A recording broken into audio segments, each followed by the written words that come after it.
The studio lights were still warm on the floor when everyone else had already left. Wires lay tangled like thoughts that didn't find a voice. Papers rustled gently as a breeze crept through the half-open soundstage doors. Be a good day. The shoot was wrapped early, and the director was smiling for once. The crew clapped after the final take. But somehow, Ana de Armas sat alone, unmoving, behind the tall metal frame of a spotlight. She stared at the floor, eyes locked on a faint crack between two concrete slabs.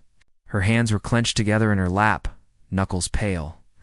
Every now and then her body shook not violently, but like a leaf that pretends it isn't cold. No one noticed, not the makeup crew, not the extras, not the assistant who passed by and waved. Maybe they thought she was just tired, but she wasn't tired. She was breaking in that dim silence. Out. Her lips parted just slightly. No one could hear her whisper but herself. I can't do this. The words weren't loud. They were a release, not for attention, not for pity.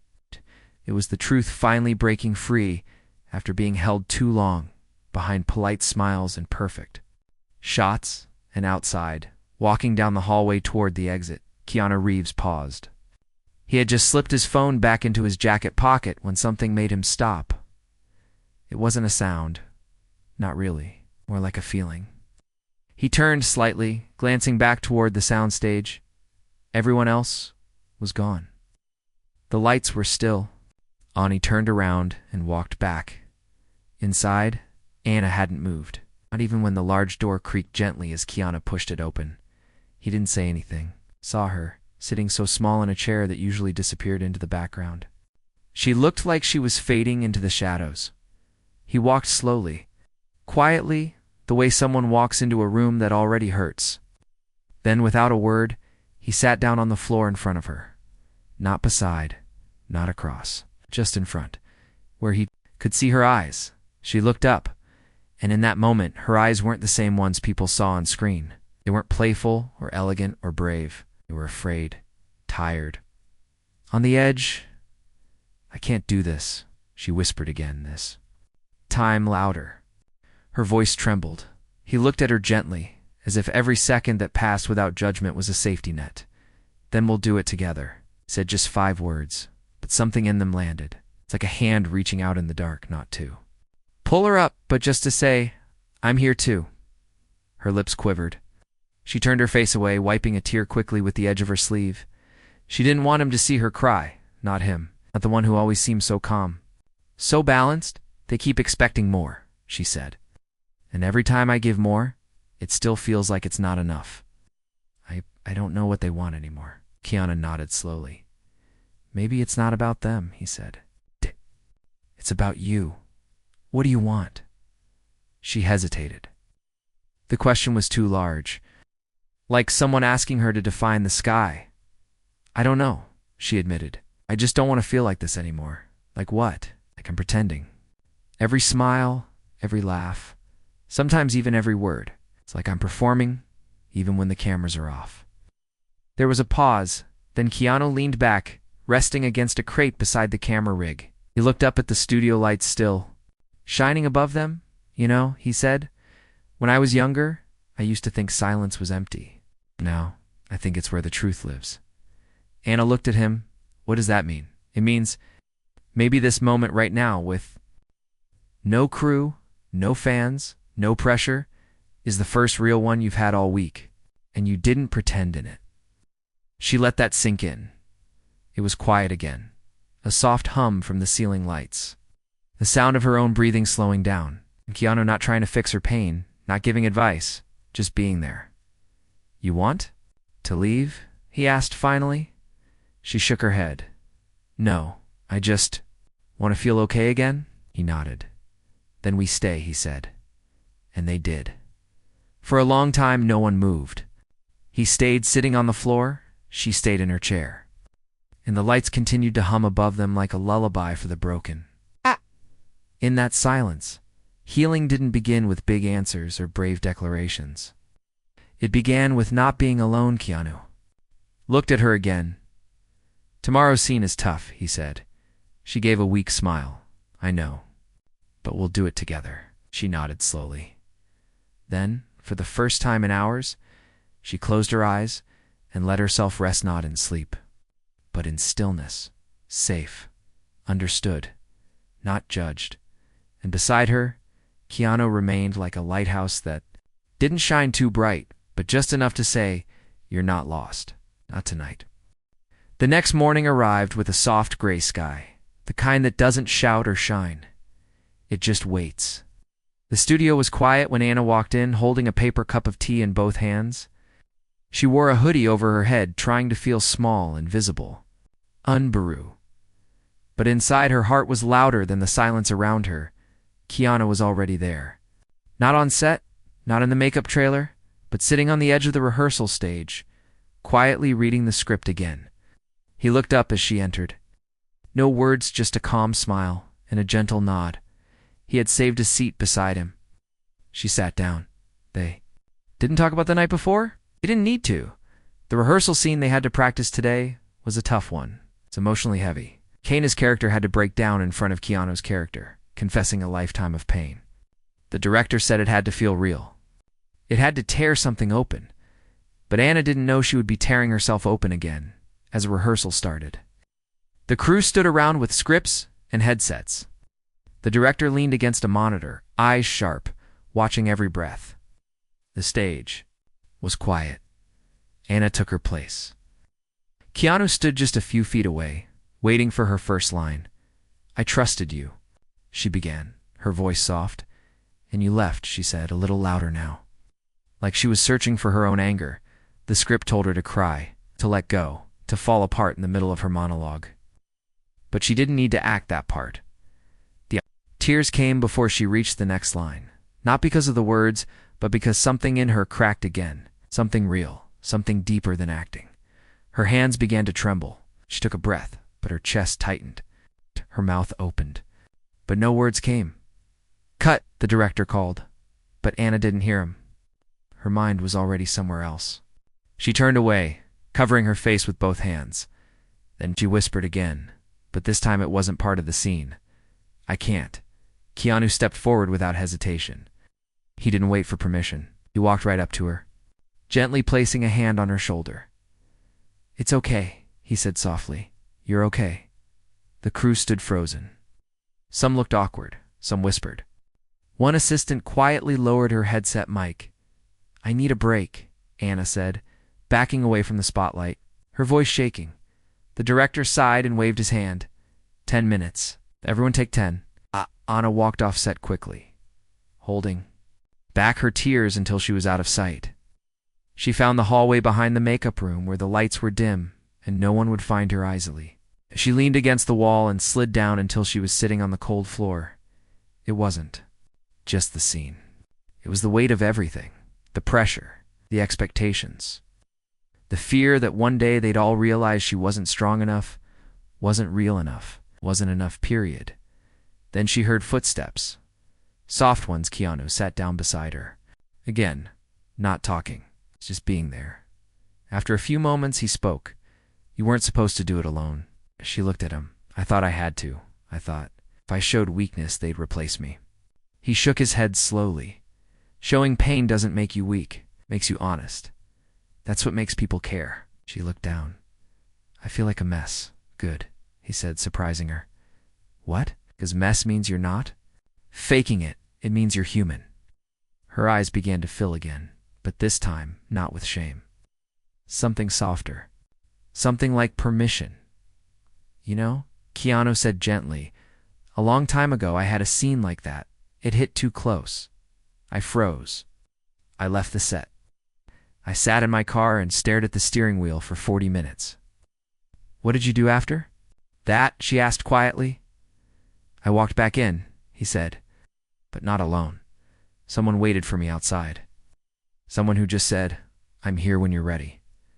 Anna leaned her head back against the wall, eyes closed. "So that's what you're doing?" "Yes," he said.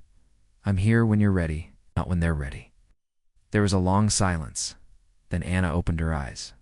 "Can we try again?" she asked. Keanu smiled. "We'll do it together." They walked back onto the stage together, The crew saw them return, still a little unsure, a little quiet.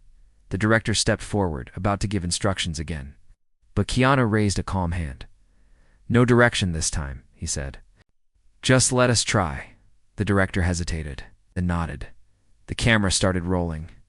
Anna stood in the light again. "Oh." She looked at Keanu. He looked back. She spoke. This time, the lines weren't just lines. They were hers. The scene flowed like breath. Pain turned into truth, fear into honesty. She cried, but not because the script told her to be, because she finally felt safe enough to let it happen. Keanu held her gaze the whole time, and when the final words came, when the silence hit at the end, the room didn't move. No one said cut. No one clapped. They just stayed still. It's like they knew something sacred had just happened. Anna breathed out. Keanu gave her the smallest nod. This time, she didn't whisper, "I can't," because something inside her had shifted. Not everything was fixed, but something had begun. The next few days passed with a strange kind of peace. Not because everything was perfect, far from it, but because Anna had stopped pretending. On set, she still struggled. Some lines caught in her throat. Some scenes felt too raw. But every time her voice shook, every time she paused too long, Keanu was there. Never pushing, never fixing, just staying. That quiet loyalty became her anchor. Like he was holding one end of a rope while she stood on the edge, learning not to fall. Then came Wednesday, the day that would test everything they'd been building. It started normal. Light makeup, short rehearsals, a new scene scheduled on a rooftop set built to look like a hospital helipad. Anna and Keanu were supposed to film one of the most intense moments of the film. The characters were at their breaking point. One was supposed to walk away. The other was supposed to chase. As the crew set up cameras and lighting, dark clouds gathered above the soundstage. No one noticed at first. Everyone was focused on blocking and dialogue, but inside Anna, another kind of storm was rising. During her lunch break, she sat alone in the dressing room, staring at a message on her phone. It was from someone she hadn't spoken to in years, her father. He had never supported her acting. He said she was wasting her life chasing make-believe. His words still echoed in her memory like cold wind. Against glass now, after 4 years of silence, he had sent just one line. Saw the trailer. Still don't get why anyone watches you. Yana locked the phone. Her hands trembled. The old voice inside her head returned. You're not good enough. You're just lucky. You don't belong here. She stood up, pacing the room. Then she looked into the mirror. For a moment, she didn't see Anna, the actress. She saw Anna, the girl who used to cry in her room after school, hoping one day to feel seen, hoping her voice would matter. A soft knock at the door pulled her out of it. You okay? Keanu's voice came through gently. She hesitated, then said, Yeah, just thinking. He didn't ask questions. But something in his silence told her he knew she wasn't fine. They're ready for us. He said quietly. She nodded. When they walked onto the rooftop set, the air inside the building felt heavy. Someone joked about the storm outside, but the joke didn't land. The clouds had turned darker. Thunder rolled faintly in the distance. Let's roll sound, the director said. Action when ready. The scene began. Anna took her place on one side of the rooftop. Keanu stood across from her. The wind machine began to blow. The camera started moving. Anna's character was supposed to cry, to beg him not to leave, to show her heart breaking. But in that moment, Anna wasn't acting. Her own pain was pushing through every line. Don't walk away, she said. Not now. Keanu stepped forward, responding with his character's calm resolve. You don't need me to stay, he said. You're strong enough. No, I'm not, she shouted, louder than the script called for. The director almost interrupted, but paused. Anna's body shook. You don't know what it feels like to never be enough, she cried. To give everything and still be told you're not worth it. A single tear rolled down her cheek. Keanu stepped toward her again, and in that moment, the building lights flickered. Then, without warning, A loud crash echoed from the storm outside. The power cut for a second, and the scene stopped. Everyone froze. "Kill the wind!" Someone shouted. A loud rumble above them made the set tremble. The storm had hit harder than expected. Part of the roof groaned under pressure. A safety officer ran. "In. We need to evacuate. Now." People moved quickly. Actors, crew, lights, all being pulled back from the rooftop set. Anna stood frozen in place. Her body wasn't moving. Her breath was short. The sudden noise, the panic, the memory of the message, everything hit her at once. She sank to her knees. Keanu saw her and rushed back, ignoring the call to clear the stage. "Anna," he said, kneeling beside her. "You're okay? Look at me." Her chest was tight. Her hands shook violently. "I can't breathe," she whispered. "Yes, you can," he said softly.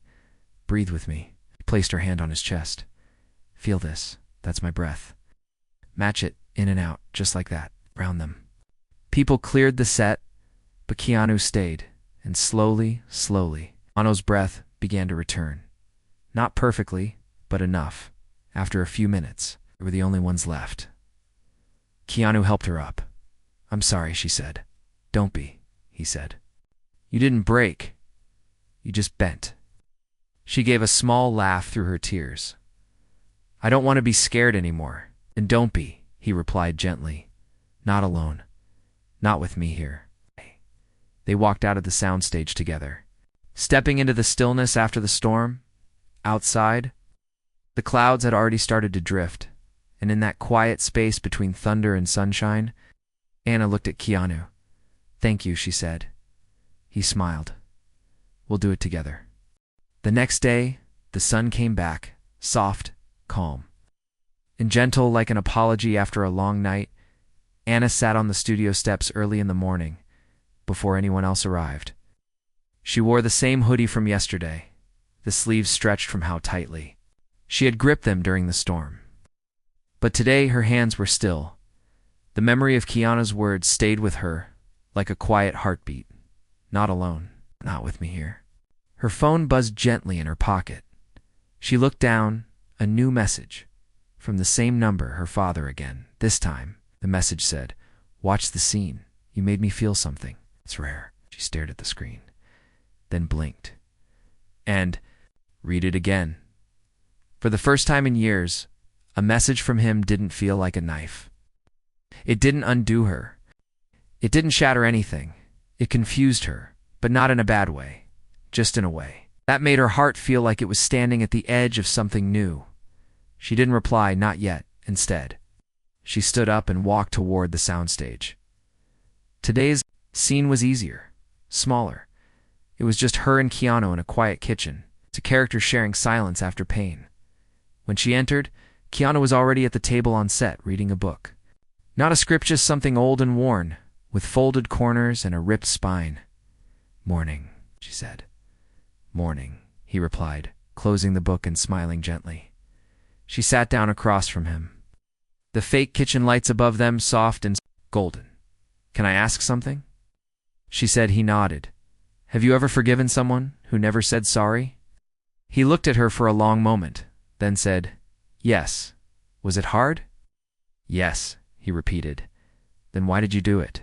He leaned back slightly, hands resting calmly on the table, because carrying anger didn't help. It was like holding broken glass in my hand, hoping someone else would bleed. Anna nodded slowly. She understood. Maybe her father wouldn't say sorry. Maybe he wouldn't become the man she had always needed, but maybe she didn't have to wait for him to change, to start healing herself. She smiled faintly. "Thank you," she said. He shrugged softly. "I didn't do anything, no," she said. "But you stayed." They rehearsed the scene slowly, line by line, breath by breath. And in that pretend kitchen, between pauses and soft laughter, something changed in Anna, not loudly, not suddenly, but gently, like healing coming on tiptoes after the scene wrapped. They walked outside together. The crew clapped. The director smiled. The assistant called out the next day's schedule, but Anna's mind was somewhere else. When she got home that night, she sat on the edge of her bed. She opened her phone, read her father's message again. Then, with trembling fingers, she replied, "Just one line, thank you." She didn't expect a reply, and none came. But somehow, sending it felt enough, like releasing a stone she'd carried for too many years. The next morning, she felt lighter on set. Keanu noticed it too. "You okay?" he asked. "Not perfect," she said, "but closer." He smiled. "That's enough." Anna looked around the studio. People were moving lights, fixing props, adjusting sound. Everything looked the same, but inside her everything was different. For the first time in a long time, she felt like she belonged. Not because she was flawless, not because she had proven anything, but because someone had seen her at her lowest and stayed, and that made all the difference. As the camera rolled again, and the lights warmed her skin, she took a deep breath. This time she wasn't acting, she was living. The studio hallway echoed with soft footsteps as Anna walked slowly past the dressing rooms. It was nearly evening now. Most of the crew had left. The lights were dim. The air smelled like old coffee and makeup powder. She reached the rehearsal. Rooms, small, quiet, barely used. Just 4 walls, a mirror, and a piano no one played anymore. She stepped inside and closed the door gently behind her. She had come here alone. Not to rehearse, not to cry, just to sit, to think. To breathe in the mirror, she saw herself differently now, still tired, still worn, but not lost. She walked toward the piano and sat on the bench. Her fingers hovered above the keys. She hadn't touched a piano in years. Not since she was a teenager. Not since she had stopped believing in softness. She pressed a single key. The sound was gentle, uncertain. Like the first word after silence, she smiled behind her. That door creaked open. "I thought I'd find you here," Keanu's voice said.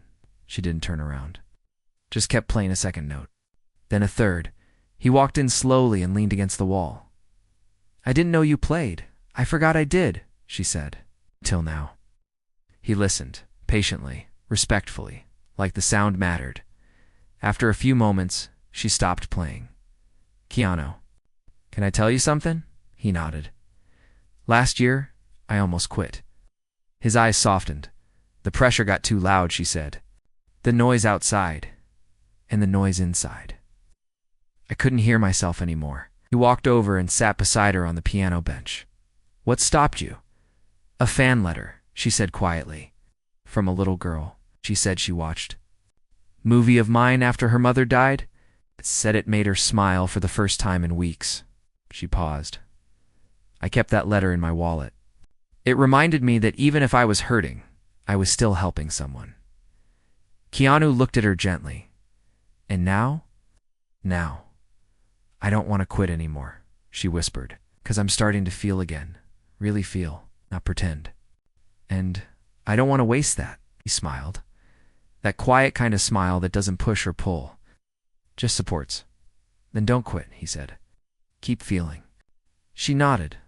A few hours later, as the sky outside turned a soft blue-gray, Anna stepped onto the set for the final rehearsal of the day. Today's scene was personal. The script had her character deliver a quiet monologue. No tears, no yelling. Just truth. As the camera rolled, the lights dimmed. Anna stood in the center, alone. She looked out past the camera, into the silence, and began. "I used to hide behind smiles. Behind perfect lines and costumes and makeup. I used to think if I played strong enough, maybe people would believe I was." Her voice didn't shake. But strength isn't pretending. Strength is showing up. Even when you're not ready. Even when you're still healing. The room was still. No one moved. Anna's voice dropped to a whisper. "I thought I couldn't do this. But someone stayed. Someone held space for me. And because of that, I found my voice again." A tear rolled down her cheek. Not from pain, this time from peace. The scene ended. No one clapped. Not because it wasn't good. Because it was more than good. It was real, and everyone in the room felt it. Anna looked over at Keanu, who was off camera. Watching quietly, he gave her the smallest nod, not as a Kodash star, but as a friend. That night, as she packed her bag, Anna found the old letter in her wallet. Again, the one from the little girl. This time, she didn't cry. She smiled and whispered, "Thank you." Then she looked at her reflection in the window. Still her, but stronger. The voice inside her, the one that used to say, "I can't." It was quieter now, and another voice, warmer, clearer, whispered back, "Yes, you can. No, you're not alone." The final day of shooting arrived like the last page of a book you never want to close. The set buzzed with energy, makeup artists moving quickly, assistants calling out time checks, and the camera crew adjusting their positions for one last take. Outside, the sun had just started to rise, casting soft gold across the windows. It was the kind of light that didn't demand attention, but offered quiet hope. Anna walked through the hallway with a calm she hadn't known weeks ago. She wasn't rushing. She wasn't hiding. Her steps were steady. Her heart still beat fast. This time, not from fear, Keanu met her outside the stage. He handed her a small cup of tea. "You slept?" he asked. "Enough," she smiled. "You, just a little." "Dreams were loud," she chuckled. "Same." They stood together for a moment, not talking, just watching the crew prepare the last setup. The scene they were about to shoot was the film's final moment, two people sitting together on a bench after everything had fallen apart around them. No special effects. It's no big dialogue. It's just presence. Just two souls. Breathing in the same silence, Anna stepped onto the set and looked at the bench in the middle of the fake park. Flowers painted on canvas, artificial birds, but none of that mattered now. Because today, she wasn't performing. She was showing Opaz herself. As they rolled sound and the director nodded for action, Keanu sat down first. Anna followed a second later, slowly, gently, like she was walking into something sacred. They sat in silence. For a moment. No one moved. Then she turned to him and spoke her line. "I don't know what comes next." He looked at her, eyes soft. "Me?" "Neither," he replied. She smiled faintly, almost too small to notice. "But I know I'm not afraid of it anymore." He nodded. "That's enough." And that was it. The scene ended. No dramatic music. No explosions. Just the quiet power of two people choosing to stay.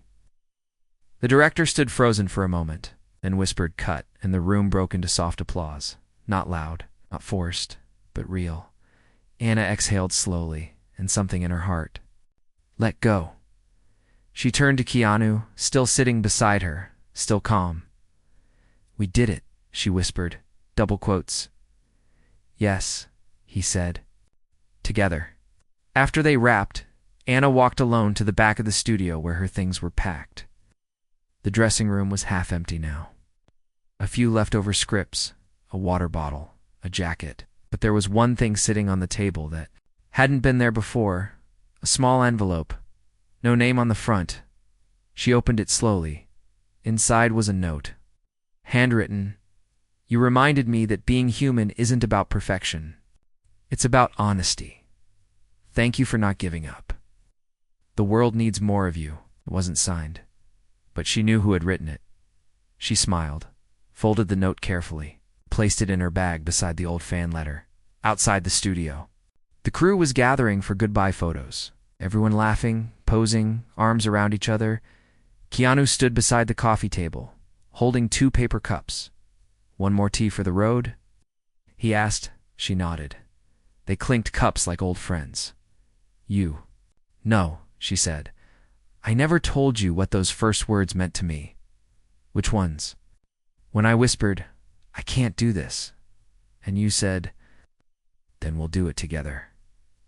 He looked at her gently. "You don't need to," he said. "I felt it." Anna looked out at the horizon. The sky was changing again, a little brighter now. "I'm not afraid anymore," she said softly. He nodded. "Good, but even if you were, you wouldn't have to be alone. She turned to him, smiling through eyes that no longer held fear. Thank you, Keanu. Always, he said. They stood quietly as the sun rose higher. Not actors, not stars, just two people who chose kindness when it mattered most.